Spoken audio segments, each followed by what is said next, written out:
இவ்வளோ தூரம் என் கூட பழகியும் நான் உன்னை உயிருக்கு உயிராக நேசிக்கிறது உனக்கு புரியலையா? அதில் முதல்ல ஆம்பளைக்கு தான் சொல்லணும். எப்படா சொல்ல போகிற மாதிரியா? நாளைக்கு வேலண்டைன்ஸ் டே இல்லையா? அதனால் என் காதலிக்கிட்ட என் காதலை சொல்ல போகிறேன். நான் கூட இந்த ஃப்ரெண்ட்ஷிப்பு ஒரு விளையாட்டை தான் இருந்தாலும் நினச்சிக்கிட்டு இருந்தேன். ஆனால் தனியாக உட்காந்து யோசிச்சதுக்கப்புறம் தான் இந்த ஃப்ரெண்ட்ஷிப்பும் ஒரு காதலாக மாறினது எனக்கு தெரிஞ்சுது. சரி, காதலை சொல்ல ஐ லவ் யூங்கிற ஒரு வார்த்தை போதாதா?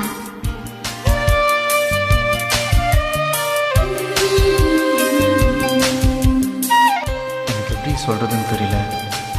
ஆனால் நான் சொல்கிறத கேட்டு கோவத்தினால நம்ம ஃப்ரெண்ட்ஷிப்பை கட் பண்ணக்கூடாது.